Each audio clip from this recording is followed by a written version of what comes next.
Welcome to As the Story Grows. I'm Brian Patton. Today we welcome Evan Patterson to the podcast. Evan has been a part of the hardcore and punk scene for a long time as a member of Breather Resist and Young Widows. More recently, Evan has been releasing music under the moniker Jaye Jayle. Jaye Jayle's new record, Don't Let Your Love Life Get You Down, is out today on Pelagic Records. Evan talks about the scene in Louisville, the transition from Breather Resist to Young Widows, pushing himself creatively, finding contentment, and more. Enjoy today's chat with Evan Patterson.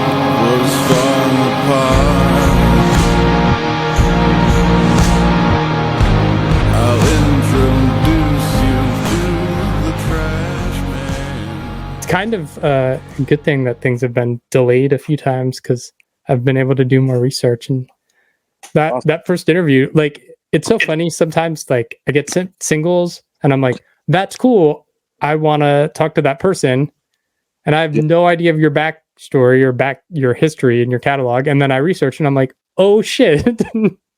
Wow, I've been listening to this person for a long time. yeah a lot of people don't know. Yeah. It's great. Well, thank you very much. Yeah. So let's go. You're currently in where are you? St. Louis? I'm in Louisville, Kentucky. Yeah. That's where you grew up? I was raised south of here in Elizabethtown. Cameron Crowe made that movie about Elizabethtown. Yeah. That is the Elizabethtown that I was raised in. Nice. So, Tom Cruise was born in Owensboro or something, so they made that movie. I don't know why they chose Elizabethtown to do it, but that's what they did. Yeah. Couldn't either. Yeah. What was growing up like? It was strange, you know. I can't say that the culture in Kentucky is my favorite, but it's kind of where I'm from, and feel very fortunate to be able to discover, like, the music culture. I mean, skateboarding was like the first introduction. It's like, discovering like Thrasher magazine and like Pal Peralta and all that shit was like, okay, I love punk rock. Like, I love music. This is the way. Yeah. To get out of this, weird, just kind of, I don't know, whatever, rural American culture. It's a really tough thing to escape. Yeah. Yeah. It's interesting how, like, people of a certain age, like, skateboarding is the thing that got them into music. And then at some point there's a generational shift where that's not as prevalent anymore. Yeah. I mean, I think this because it was the early wave of punk rock, though, it's like American punk rock in particular. It's like the 80s, late 70s and 80s. That was just when it was all happening. And, I think that as time has gone on, music is just so much more accessible. Right. It's like I used to have to go to a disc jockey record store in the mall to get cassettes. Right. At this point, it's like, most people don't even buy records. So it's a different. Right. And then the punk scene became mainstream and it was everywhere. So it's like, yeah. For people like us, it was like, you got the cassette tape and then we're reading the liner notes to see who the band thanked and who was in Thrasher or who was in AP magazine. What record label is this on? I'm going to buy everything on this record label. Yeah. And then you find out that not everything on the record label is good. Right. Like, I really like this band on Victory, so I would buy all the. Oh no, I shouldn't buy all the records on Victory. Right. Yeah.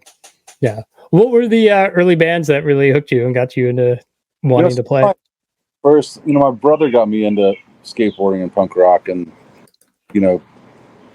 digging really deep into Misfits and Minor Threat and like, you know, the classic punk bands. And then on my own, I kind of, I really loved Dinosaur Jr. when I was in 5th grade. Okay.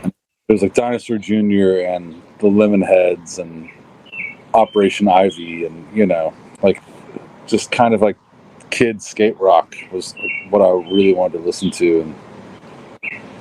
And then, you know, later on in my life, I just like discovering like the heavier side of like, I really loved like AmRep, like Amphetamine Reptile Records and all of the noise rock. And, you know, then kind of later got into like, yeah, Dead Guy and then later Botch and, you know, all of like the kind of noise metal genre as well. And, you know, then I get older and I don't want the same record over and over again, and I keep changing and reinventing myself because it's an interesting thing to do. Yeah, for sure.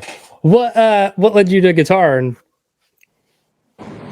again, with my brother, I mean, and even before that, I have to give my father credit. My father had like a really big 60s record collection. So, you know, he had every Jimi Hendrix record, and he had every Beatles record, and every Zeppelin record, and, you know, he didn't get, like, he always kind of steered away from things that I still will ask him, like, why didn't you like Alice Cooper, or why didn't you like Black Sabbath? And he's it's funny, he's actually kind of equally, like, not into any kind of religion at all. okay. Like, if anything's religious in any way, if it's evil, if it's Christian, if it's, you know, any kind of direct religion, he's kind of like, I don't really want to listen to that. Okay. Skipped out on that. So we listened to a lot of his albums as a kid, you know, and then just getting into music was such a natural progression. And my brother started doing bands before me because, I mean, I think he was starting his bands when he was 11 or 12 or 13, and by the time I was 10 or 11, I was playing bass in one of his bands, you know, in the basement. Yeah. The first song I remember ever covering was a Wire song. Like X-Lion Tamer was the first song I ever covered, and, you know. And then from there was a couple shows. There's a band called Kerosene 454 that played Louisville a lot, a DC band. Yeah, fuck yeah. And Hoover. And I saw those two bands in the same year. And after that, I kind of went home and I thought, I can play guitar like these guys. Like, you know? Yeah.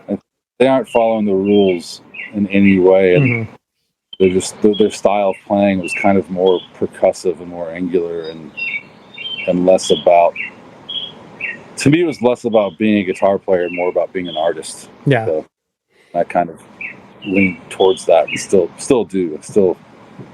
Every time I learn too much on guitar, I'm like, just try to forget it. Right. Don't play that same thing twice, you know. So yeah. What was the scene like there in Louisville when you were like in high school and starting bands? Was there a good punk hardcore scene? There was. I mean, when I was a kid, the band Endpoint was a band that was very popular, and some of my first shows. My first show when I was 11 was A Veil and Guilt, and, you know, I mean, it was incredible. Just sold out show, and everyone's going nuts, just like packed, and could barely breathe or stand, or, you know, it was fantastic. And then after that, I think it was there was a few smaller shows, but Endpoint was the biggest band in town at that point in time, and they did a weekend of shows. You know, it was just one of those things. It was just being a kid. It's, you know, traveling 30 minutes north from most of the town where I was raised, and going to this community in Louisville and being involved in the punk hardcore scene. I mean, there's nothing else I can even compare to it, you know? Yeah. It's better. It's like, you know, the most influential time of my life. And yeah. mean, there's a lot of bands, and there's like, King Horse, I think, was kind of broken up by that point, but they were a bigger band in town. And then Guilt just played, I guess, their last show. I went to see them play a month ago or so. And there was a lot of bands going on at that point in time that are just still very important bands to me and my history of why I became just chose this way of life, I guess.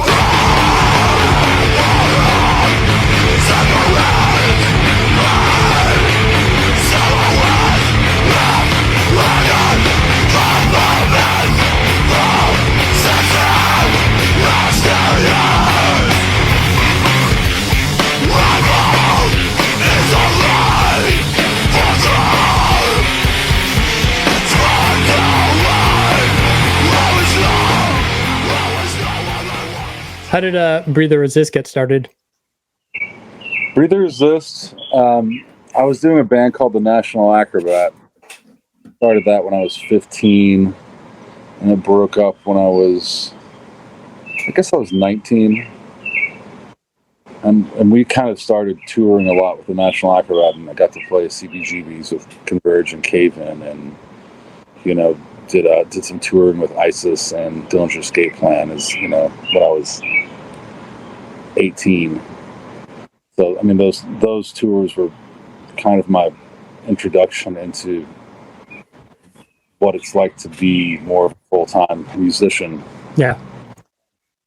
And then after the National Acrobat had broken up, I was actually doing another band with my brother and the singer of Endpoint called Black Cross at that time. So then in between National Acrobat and Breathe or Resist, I was doing Black Cross, but I was playing bass and really wanted to start a heavier band. And there was a band in town that actually had all of the members of Breathe or Resist besides me. And I asked 3 of the guys if they wanted to do a band. And that's how the band started. And, it's kind of went from there. I mean, it was all really pretty. Everyone was very excited and just kind of got everything done really quickly. Just wrote these insane, complicated songs that, just cranked them out, and then made a demo and released a demo of Death Wish. And then within, 3 or 4 years, the band wasn't around that long, but yeah, we were touring nonstop. It was, I feel like it was 150 to 200 shows a year when we were a band. Yeah. All mostly just DIY spots, playing a garage. I remember one of the funniest shows we played was a garage in New Hampshire, and the ground was sand. And we were just like, we're going to play on the sand? And they're just like, you're going to play on the sand. And yeah. The opening band had their kick drum, they had their name marked on their kick drum, and they were called the AIDS Patients. Oh, shit. Really fucked up. And I could tell they had painted over their old name, which was the Dickweeds. They were like, no, we're not the Dickweeds anymore. Now we're the AIDS Patients. And they like to play in the sand. Oh, man. That's wild. How'd you guys get connected with Death Wish? Through the National Acrobat shows with Converge. Okay. So, I mean, that's the National Acrobat played probably 5 or 6 shows with Converge. So I had kind of a little bit of a relationship with them. Yeah. Yeah. As Breathe or Resist ends, that kind of becomes Young Widows. Yeah. Yeah, there wasn't even much of a pause. It was, we parted ways with our singer, and then I was like, okay, I think I'm going to try to sing and see how this goes. And I had never done it before besides just screaming backups into a mic while playing guitar. Mm-hmm. Kind of just forced myself, and yeah, think it worked out. I'm still doing it. Yeah. I'm enjoying singing more now than I ever have, which is great. I guess it would have been a bummer if I tried it out and didn't like it and stopped, but yeah. I'm enjoying it.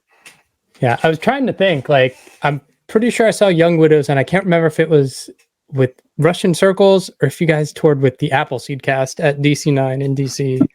Definitely never played at the Appleseed cast. Okay, so Russian Circles. We played, hundreds of shows. Probably, if not, like close to 300 shows with Russian Circles. So, yeah. I would say the first 3-4 years we were a band, it was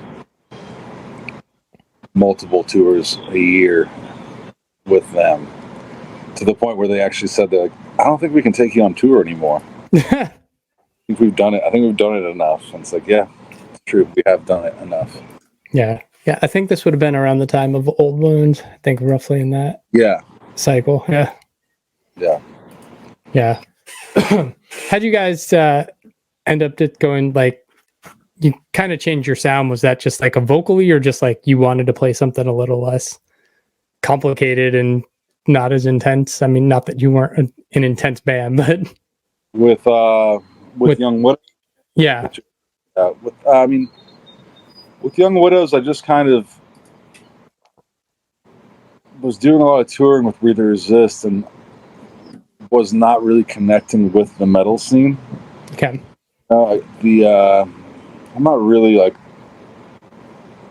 into like the tough guy thing, like, not saying that's like all the metal scene is, but a lot of like the crowds, it wasn't really, I didn't feel at home with it, and felt more, akin to a lot of like the DC hardcore and punk music scene and the Louisville and Chicago music scene. Of like, what I listened to, besides a handful of bands, was mostly that kind of music, and it was a natural thing to just be like, okay, I think this is actually what I enjoy playing more than the heavier style.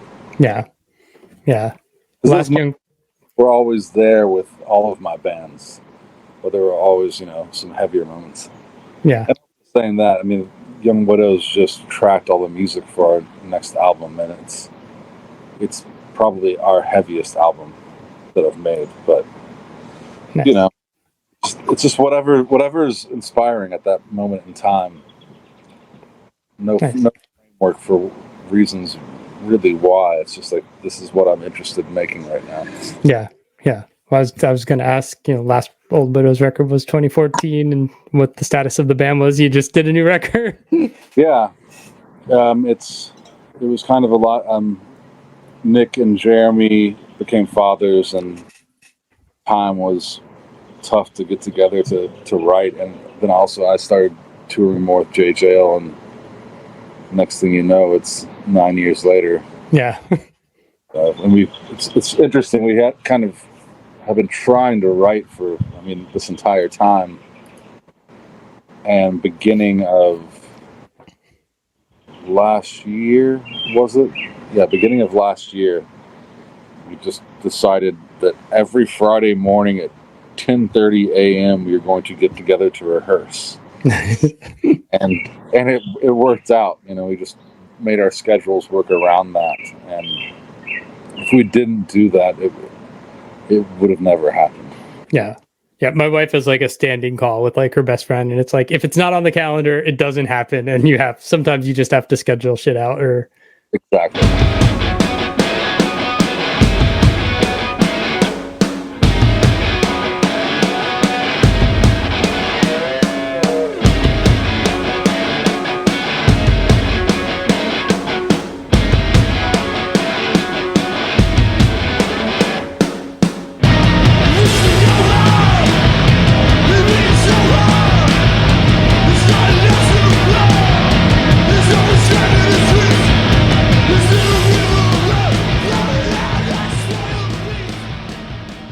let's talk about this solo project. What made you want to try something completely different than you've done musically and go solo? And Yeah. That was, I kind of was teetering around with some of similar, somewhat similar sound with some Young Widows songs. There was like the guitar on Old Wounds, and then another song on In and Out of Evil Lightness. And I kind of wanted to just try focusing more on a style that was not based around punk or hardcore as its like roots, because I've been doing that all of my life. And honestly, when I first started doing Jaye Jayle, I was like trying to finger pick for the first time, and like just trying to do never done, and it was all really kind of playful and not taken seriously in any way. And the next thing you know, it's like all of my close friends are like, we should just do this band. We should make it be a band. And it took a little bit of convincing at first. I was like, I don't know if this is supposed to be a band. And then we started playing shows, and it was so much fun. We were just having such a great time, like as friends and as a band. And then naturally just kept on making music. And and Neil, the drummer of Jaye Jayle, and Todd, the bass player, they've been in the band since I was first playing shows, and our connection beyond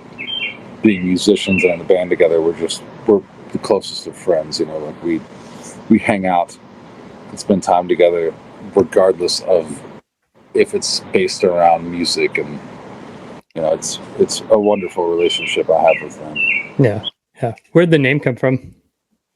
I was trying to think of something that was like clearly like meant that it was blues music in a way.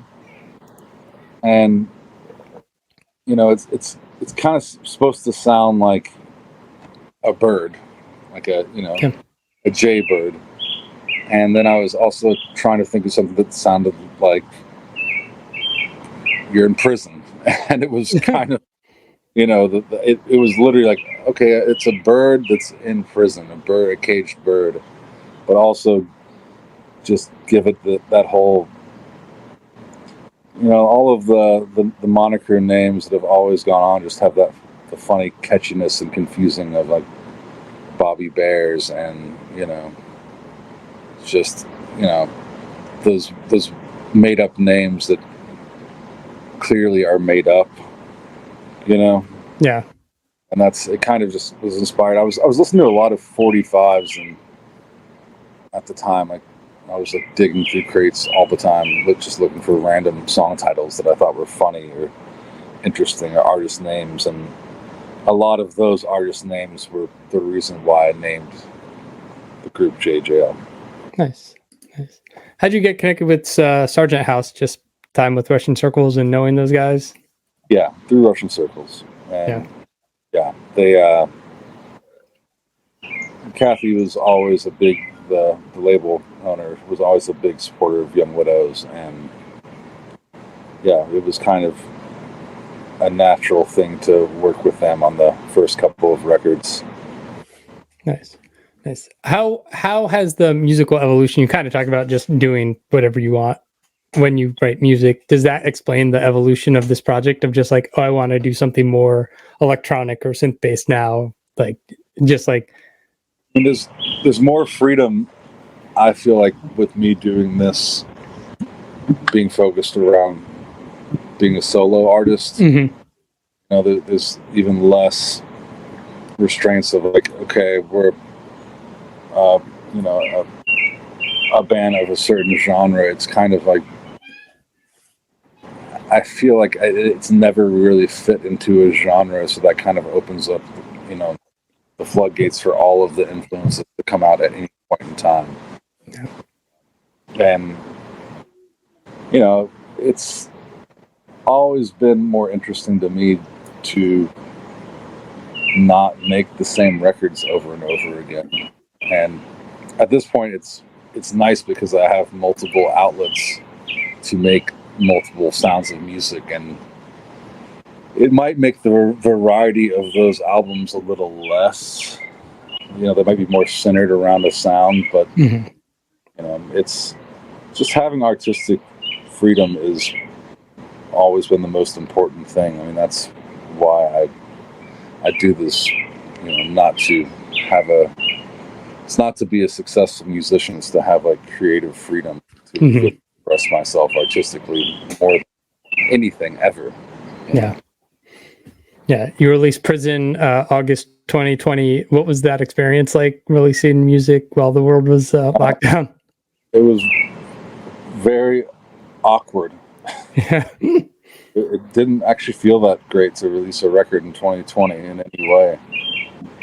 And especially a record called Prison, which I chose to name it that, but it was kind of how I felt. I felt that way making the record because I made the record on tour while stuck in a van. I was like toured over 200. It was like 230 plus days in 2019, and coming home, I had all these other tours scheduled and they got canceled. And I was honestly relieved. Yeah. But then, it was a really difficult time for everyone, and I kind of enjoyed being home.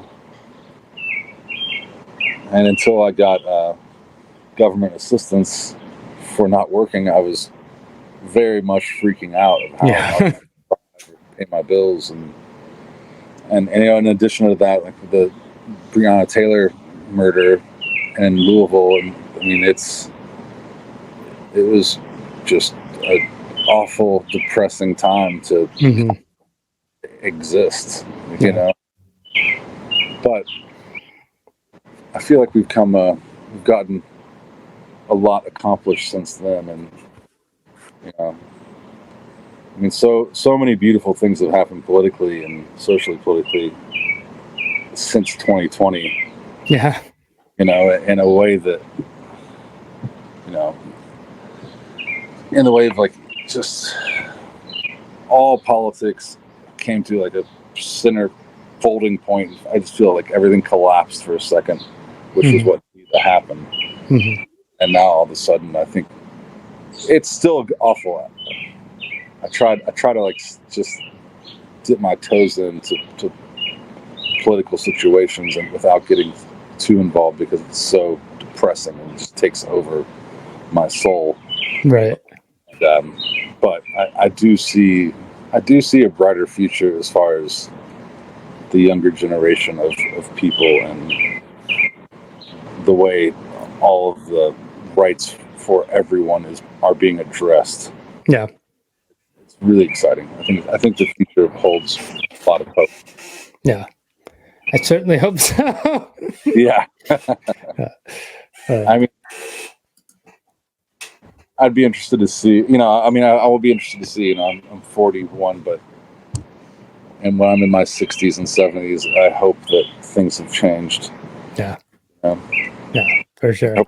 I hope that things have changed tomorrow, but right. I have a greater sense of, things being very rapidly different in the next, couple of decades.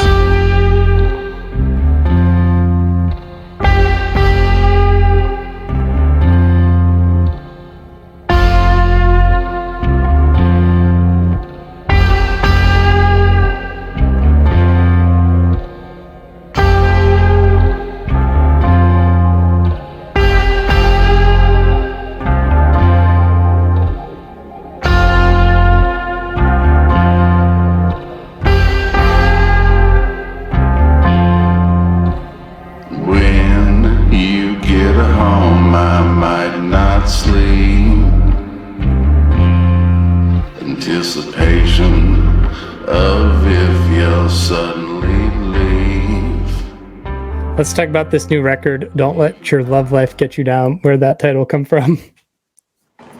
It was inspired. I was going through my second divorce, actually. And was kind of a thing I was telling myself, and also out of respect for myself, I had to choose to focus on other things besides, having like my own respect for myself enough. This is not actually the worst thing. This can be a beautiful thing. Yeah. And I mean, before in my life, I didn't treat it that way. And I look back and wish I actually had the same mindset and attitude that I do now, and appreciation for what does get me down, and what I can take on, and what I can, just being like having depression issues in my life. It has not been like the easiest thing for me up until recently, and understanding that I can choose the way I feel and control my own emotions based on simply that, just making choices. And it's not that easy for everyone, but I think it is a thing that we can learn. And and also beyond that, it's like most people's love life, most couples and most of my friends and most of this, it's so much of a focus of oh, I don't want to be single, I don't want to be alone, or oh, I'm having, it's just like a point of depression, and it's such a big issue in human beings' lives to be in love and happy and all of these things, and it's not the most important thing. Yeah. There's a lot more things that are more important, and most importantly, it's taking care of yourself. Not in a totally selfish way, but in a self-respect way, and just respecting yourself and treating yourself right, and being able to conquer times when you are having troubles in your love life, when you are having troubles in your work life, when you just having enough self-respect for yourself to conquer the difficult times in your life, and not basing it on whether your relationship is going well or not. Yeah. Is that like the overarching lyrical theme of the record, things you were dealing with? And no.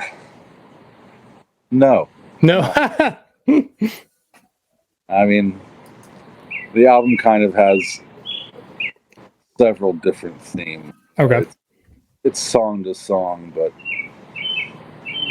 they're overall, I just think it's like an oddly dark, positive message. And a optimistic message of, it kind of means your love life is not going very well. Don't let it get you down. Yeah, for sure. What led you to Pelagic Records for this release? I worked with them on this Lustmord collection that came out. I think it was released beginning of 2022. And it was just a collection that Lustmord was kind of a minimalist, ambient artist, had handpicked a bunch of artists to cover his songs. And I was one of the group's musicians that he had cover one of his songs, which is a task in itself because his songs are very, very minimal. And through that conversation with them, they were just really easy to work with. And at this point in my life, I just want communication to be positive and easy and straightforward. And and they also, another big reason is they also said they could get the record out this year. I talked to a lot of other record labels, and they said, 2025 at Holy fuck. Yeah. But that's just how it works. Man, that's wild. Who did the album artwork? Thomas Hooper did the album artwork. I met Thomas Hooper the first time on a Breathe or Resist tour, our first European tour, and was not really familiar with him, but he has some Louisville connections where he used to be heavily involved in BMXing also. Okay. There was a company from here called Metal Bikes, and he used to ride, I share some times with them and visit here, and we kind of stayed in contact loosely and then connected again in 2019. And I saw those paintings that he was making, and they just, to me, spoke to me in an uplifting manner. They just have such a forward-moving motion. They just, to me, show they're symbols of growth to me when I look at them. And ask him if I could purchase the paintings and also use them as album art, and he was overjoyed and just like, yes, of course, whatever you want to do. Yeah, anything you want with art, let's do it.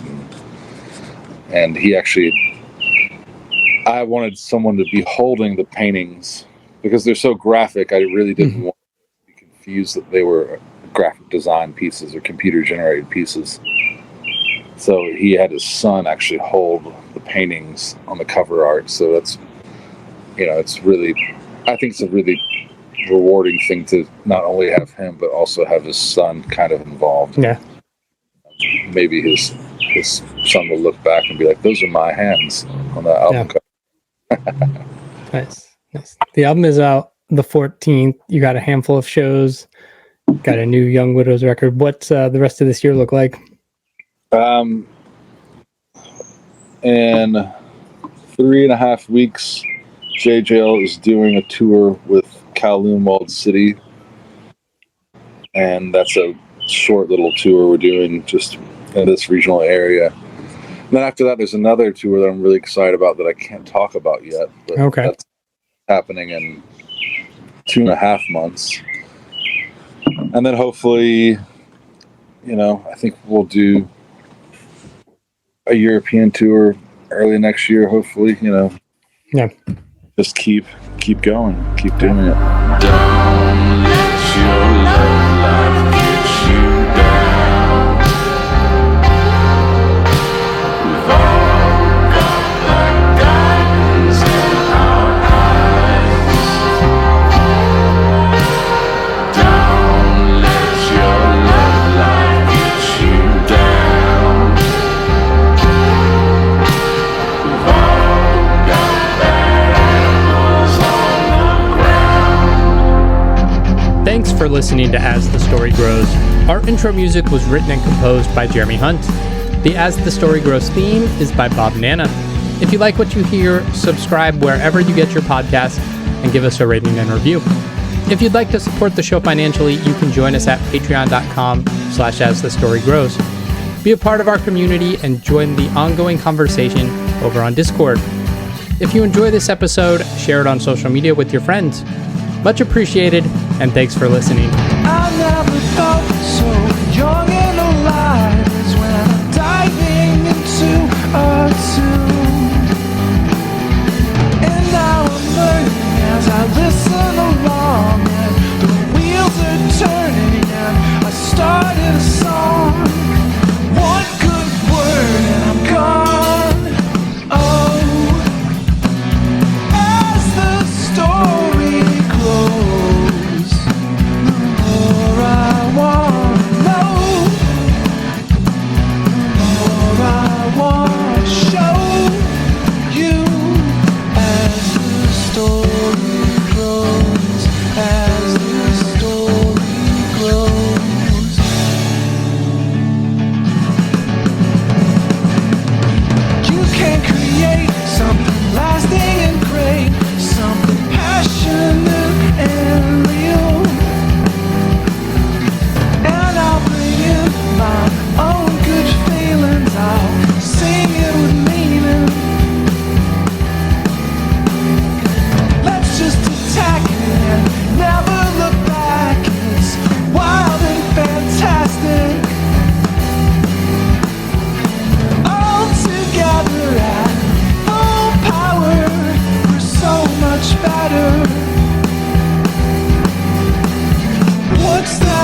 Would